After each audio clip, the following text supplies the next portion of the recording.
Magandang hapon sa ating lahat. Magandang hapon. So alam naman natin kung ano ang ibig sabihin ng justice dahil ito ay tinalakay ni Binibining ni Anne. So ngayon ay ang aking tatalakayin naman ay ang classifications of justice. So pag sinabi natin classifications of justice, iba't ibang uri ng katarungan. So dito aalamin natin ang iba't ibang katarungan. So ang una ay ang attributive, procedural,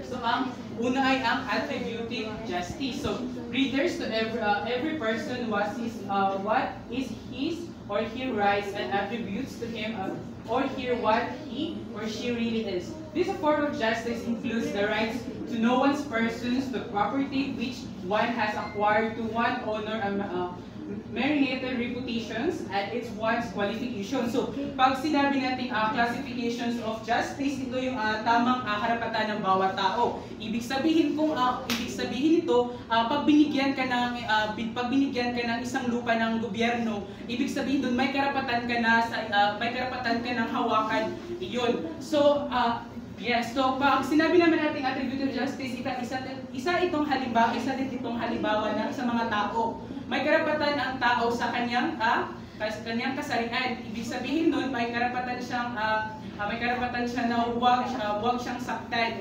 Yan. Kaya naiintindihan ba ang attributive justice? Yes.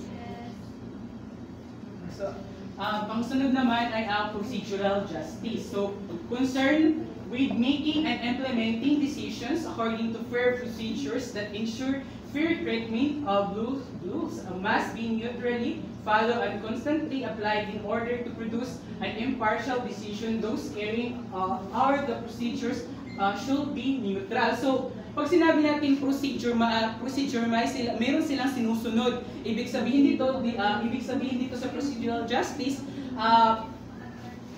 ibig sabihin, wala silang kinikilingan o wala silang prenoprotekan. Dito, neutral lahat ang labanan. So dito, so ibig sabihin kung ikaw ang may kasalanan dito, mapaparusahan ka talaga. And yes, Mr. Rapunzel? Opinion na. Yes. Ako din sabitan. Kung ano sa procedural justice is kapag may gikasuhan balita is dapat way mo kibali. Yes. Kasi itong ginawa na way mo gikampihan, dapat fair siya o kuan impartial. Dapat dapat unbiased siya. Thank you. So naiintindihan ba? Yes. So dito naman tayo sa proportional justice. So rebates to every one person who has her due by right what he or she does not yet own, but what she really entitled to receive as remunerations, compensations, or benefits what he or she is also obligated to accept as a burden and service to community. Her entitled to receive remunerations, compensations, or benefits what he or she would. So, sino may idea dito? So, wala. So, ang ibig sabihin dito sa proportional justice ay naglalayong ibigay sa bawat tao ang kanyang nararapat na karapatan. Halimbawa dito yung karapatan ng mga manggagawa. Ibig sabihin kung ano ang kanilang pinaghirapan o pinagtrabahoan, dapat sapat na ibinigay ito sa kanila. Yun yung konsepto ng proportional justice. So, naiintindihan ba? Sa pang-apat naman, dito naman tayo sa social justice. So, pakibasa sa Johnny. Social justice refers to the economic welfare of social groups wherein it demands a proportionate share for the social partners in the fruits of the economic cooperation. Social justice demands proportionate and equitable distribution of the wealth of a nation among the different geographical regions and various groups in the society. So, para sa ako sa social justice, last sentence is social justice demands proportionate and equitable distribution of the wealth of the nation among the different geographical regions and various groups in the society. So this means that the the distribution of wealth, kailangan na equitable distribution of wealth among the nation, kumbaga, kibali fair or equal, kibali waray bias na distribution. So, all is kibali gitanaw na fair and waray gidapigan kumbaga sa land. Yung kumbaga ko sa mga suok pa ng mga kanasuran, dapat may ilang ko fair treatment at equal distribution of justice.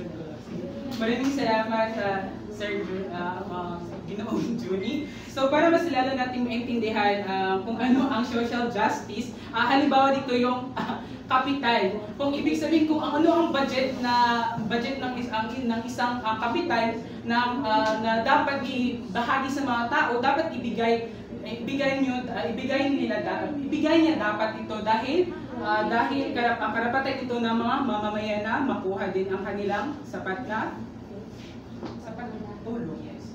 So naiintindihan ba ang social justice? So pakibasa binibining Balmis.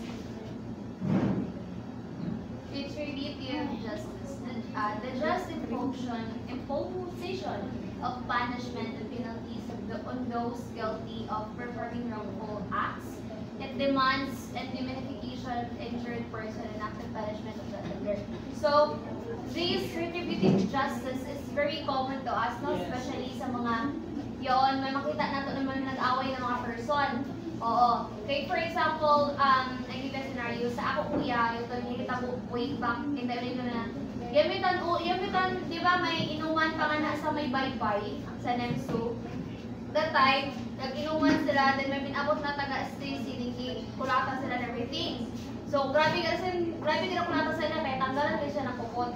So, in that situation, of course, ang offender is itong mga taga-Stacy kasi dayo sila, then parang parang yatripan na ba ang ilang barkada ni Kuya. So, pamedical sila, of course, ang bayad, di ba, iba sa kita ngayon, pag may hitabo na to na ikulatan kita or whatever yung isa kang tao, magpa-medical kita, and yan ng mga medical, or itong gasturin mo sa medical is, pwede ito nila, ilayan to responsibilidad. And miski una pa na mahita po sa inyo responsibility dito ng offender. Ang mainig kong baga na, you have ganing the right na para magdemanda, and you have the right na ganing ikuhaan sila ng responsibilidad sa ikuhaan nila sila. And of course, and tukon lang yung pagreklamo and maanahan sila, makatagal sila ng punishment of their wrongful acts, which is sin to give. So maraming salamat, binibining Balmes. So ang retributive justice, so para mas maunawaan natin ito sa madaling salita, pag ang tao pag may kasalanan, makakatulan talaga siya ng punishment. So yun yung konsepto ng retributive justice. Kung ang tao na may sala, mapaparusahan siya sa kaso na kanyang ginawa. So yun lang sa So dito naman sa compensatory justice. So hindi ko na siya babasahin kaya para mas madali natin. So di ba dito sa retributive justice napaparusahan ang may sala. So dito naman sa compensatory justice, ang konsepto dito ay so dito sa retributive compensatory justice ay mababayaran ang yung may punishment na punishment ang may sala o Compensate. yes, babayaran niya yung may kasalanan. Diba? Magkakaroon ng bayad. So, binibinihan. Ganito kay for example bitaw pag yaon may namatayan bitaw kamong pamilya tapos itong pamilya na napatayan pili sila humingi ng kuan yung bitaw ibalik money kay para bitaw mapatawad dito ng kapatay sa nakapatay. Yes, yun yung halimbawa ng compensatory justice na tunang sa So, I just want to give ibang scenario kay it is a good kay di ba ang tawag niya kay performing wrongful acts. So, here comes na one of my brothers is a motor tapos wa kaya lisensya tapos ang bangka sa iya is van. So, sumada pa kuan nagkagalos-galos siya tapos lagay sa samad-samad. Tapos ang van isesemin kuan bangka bita kumpleto siya ng tanang papers. Tapos dayon na GP niya po bitaw sa front. Tapos di ba siya ang bangga sa kuya pero nang kuya wala pa sa ilaw na lisensya kaya pa niya makuha sa LTO. So, ang hitabo niya to is nabaliktad, di ba ako din compensatory justice. So, the one who was performing wrong acts, kibali siya itong magbayad na danyos or damage. But then, sa nahitabo sa amin is, anak ko kuya ang pamit tayo tawag ng gipabayad kay tungod ang gigamit sa ina evidence or ano po alisitong bayad, which is wrong baya. So, another scenario sa mana is that kung ikaw na tao na nakasa sa iyang kibali lang lamang sa diskuhan, birarampan kayo sa diskuhan na yung mga tao na over the bitaw sila ng ilang mga actions sa makahipo-hipo na over mamangga o sa'y makahanap bitaw ng bigil tapos dahil makaguba-guba na ng gamit. Kung sino dito lang pa nakaguba na niya tubis ka dili pa ikaw anak sugod ng kuanan hinungdan ikaw kita magbayad sa mga na-damage or damage. So maraming salamat. So naunawaan ba kung ano ang compensatory justice? So dito naman tayo sa cumulative or contractual justice.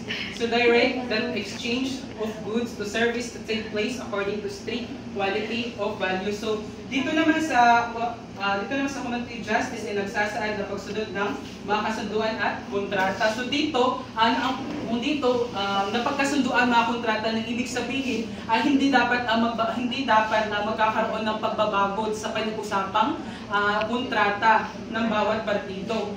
Dito para hindi nagkakaroon ng problema. So dito ito yung konsepto ng cumulative or contractual justice. So in other words, sa contractual justice yun. Naunawaan ba kung ano ang contractual justice? Yes. Ito naman sa contributive justice, obligates the members of society to comply the demands of the common goods or general goods of community. So dito ay may dito naman sa contributive justice may contribute siya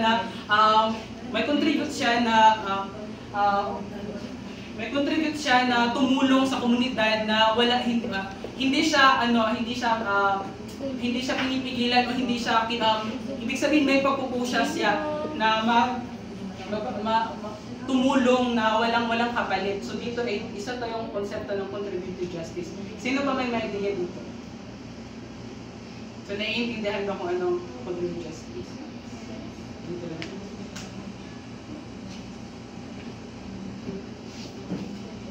Dito lang tayo sa retributive justice. To obligate the member society to comply the demands of the common goods. Wala na siya dito. Dito naman sa distributive justice.